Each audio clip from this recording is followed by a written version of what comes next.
कराची के में जिना रोड पर वाक़ गुल प्लाजा के सानहे को आज 13 दिन मुकम्मल हो चुके हैं, लेकिन अब तक इमारत के मलबे और उसके ढांचे के हवाले से कोई वाज़ेह हिकमत अमली सामने नहीं आई।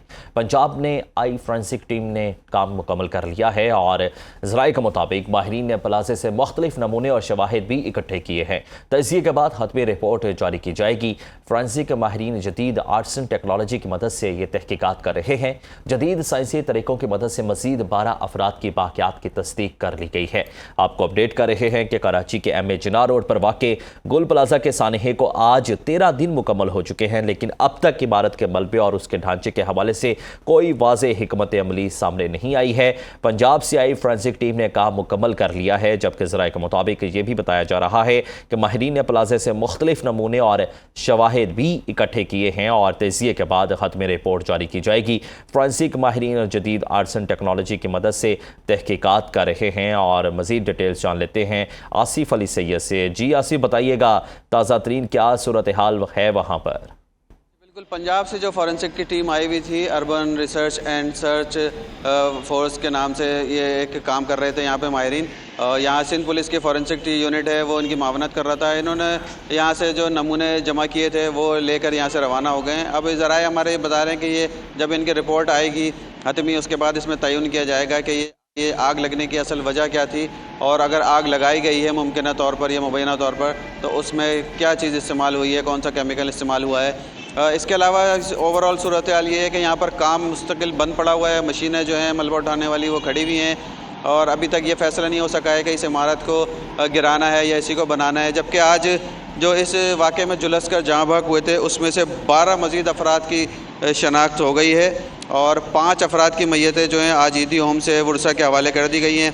ये जो शनाख्त है एंटी मोर्टम डाटा जहाँ भाग अफराद की गुल प्लाजा में मौजूदगी और मोबाइल फ़ोन की लोकेशन की मदद से की गई है। इसमें नॉर्थ नाज़ाबाद से शॉपिंग के लिए जो फैमिली आई थी 3 अफराद की, वो भी शामिल हैं। जबकि इसमें उमर नबील हैं, इनकी अहलियाँ हैं डॉक्टर आयशा और बेटा अली, इनके बाक़ियात की भी शनाख्त हुई है। एंटी मोर्टम डाटा से खिज़र अली, हैदर अली, आमिर अली, अबू बकर, यासीन, सदाकतुल्लाह, यूसुफ खान, नेमतुल्लाह और अब्दुल्ला जो है इनकी भी शनाख्त हुई है। अब तक जो जहाँ भाग अफराद की शनाख्त हुई है वो 12 अफराद की बाक़ियात हैं जो लवाहिकीन के सुपुर्द भी की गई हैं। जबकि साने में जहाँ भाग अफराद में से अब तक शनाख्त की जाने वाली जो है तादाद 39 हो चुकी है। 20 की शनाख्त जो है वो DNA से, 6 की चेहरा शनासी और 1 की शनाख्ती कार्ड की मदद से हुई है। अब तक जो है जो DC हैं या DC साउथ, उनका ये कहना है कि इस वाक़े में 73 अफराद जहाँ भाग हुए थे। 82 अफराद जो हैं वो लापता अफराद की जो फहरिस्त थी उसमें शामिल थे। अभी भी कुछ लोग इसमें बाकी हैं जिनकी शनाख्त होना बाकी है। गुज़िश्ता रोज़ भी यहाँ शाम में कुछ लवाहिकीन आए थे जिनके प्यारों की शनाख्त नहीं हो सकी थी, उन्होंने एहतजाज भी किया था। उनका ये कहना था कि हमें हमारे प्यारों की जो भी बाक़ियात हैं वो शनाख्त किए जाए, फौरी तौर पर तेज़ किया जाए अमल और हमारे हवाले की जाए ताकि हम उनकी तदफीन करें, ताकि घर वालों को थोड़ा सा सुकून आ सके, उनको सब्र हो सके। बाकी यहाँ पर अभी जो सूरत हाल है, सिक्योरिटी मौजूद है, RRF की सिक्योरिटी है, रेंजर्स है, पुलिस है। यहाँ पर ओवरऑल जो सूरत हाल है सिक्योरिटी की वो यही है। रास्ते बंद हैं, लोग परेशान हैं, इलाके की गैस अभी तक बंद है।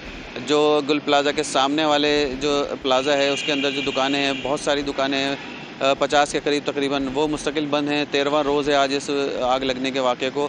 लोगों का यही कहना है कि इक़दाम किए जाएँ। अफसोसनाक वाक़या है, लेकिन हमारा जो कारोबार है, हमारा जो नुकसान हो रहा है उसका अजाला कौन करेगा, उसको फौरी तौर पर खोला जाए। गुल प्लाजा से मुत्तसिल गुल तिजारा मॉल है एक, उसके दुकानदारों ने भी कल एहतजाज किया था। उनका भी यही कहना था कि हमारी किराए की दुकानें हैं, हज़ारों लाखों रुपए किराया होता है दुकानों का, कारोबार नहीं चल रहा तो उनके घर बार में भी मुश्किलात पेश आ रही हैं। तो ये तो सारी ओवरऑल सूरत हाल है। अब तक अभी जो मज़ीद जो लाशें हैं वो अभी ईदी सर्द खाने में जो बाक़ियात हैं वो रखी हुई हैं, जबकि जो DNA में प्रोसेस में है, DNA लैब में उनकी शनाख्त अमल आहिस्ता आहिस्ता जारी है। जिनके DNA सैंपल्स लिए जा चुके हैं, उनके जैसे जैसे रिज़ल्ट आते हैं वैसे वैसे ऐलान किया जाता है कि कितने लोगों की शनाख्त हो चुकी है।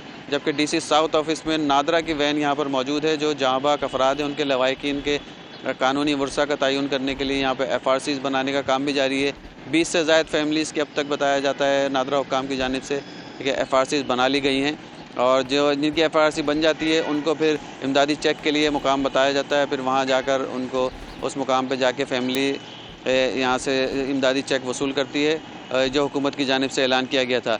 जबकि गुज़िश्ता रोज़ कमिश्नर कराची ने जो रिपोर्ट पेश की थी, हमारे ज़राए का कहना है कि जो एक और कमेटी हुकूमत सिंध ने बनाई थी जिसमें वज़ीर आला सिंध थे, वज़ीर दाखिला हैं, उसके अंदर सईद गनी हैं, वज़ीर बल्दियात नासिरुल हसन है, सूबाई वज़ीर और शर्जील मेमन।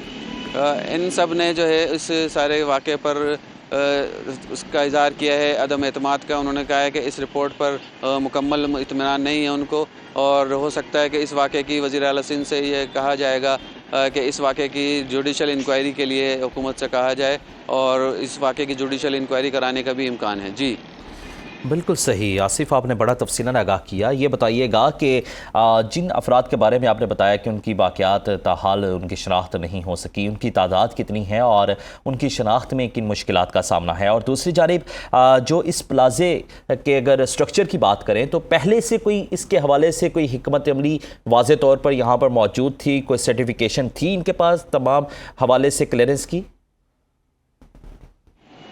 देखिए जी, ये कुछ 2023 की बात है जब आरजे मॉल में आतिशबाजी का वाक़या हुआ था। उसमें 12 से करीब या 14 के करीब लोग उसमें जहाँ बाग हुए थे। उसके बाद मेयर कराची ने ऐलान किया था कि फ़ायर सेफ्टी ऑडिट कराया जाएगा। जितने भी तिजारती मराकज़ हैं जो शहर के मसरूफ़ शाहराहों पर हैं, बड़ी इमारतें हैं, उस जो ऑडिट था फायर सेफ्टी ऑडिट, उसके अंदर ये बात सामने आई थी कि बेशतर इमारत ऐसी हैं कराची में जिसके अंदर आग बुझाने के जो इंतज़ामात होते हैं वो मौजूद नहीं थे। हालांकि मेयर कराची की जानिब से ये ऐलान किया गया था कि इस तरह की जो भी इमारतें सामने आएंगी उन इमारतों को सीज़ कर दिया जाएगा, लेकिन उस रिपोर्ट आने के बाद भी किसी इमारत को सीज़ नहीं किया गया था। यहाँ पर भी जो इंतज़ामिया है, जो यहाँ के सदर हैं यूनियन के, उन्होंने तो ये ऐलानात किए थे, ये दावे किए थे कि इस इमारत के अंदर तमाम किस्म के इंतज़ामात थे आग बुझाने के, लेकिन जिस तरह से यहाँ पर आग लगी है और लोग बहुत जिस तरह से शुक्रिया यहाँ पर आसिफ अली सैयद हमारे साथ मौजूद थे और तमाम तर मामले पर तफसीली कर रहे थे।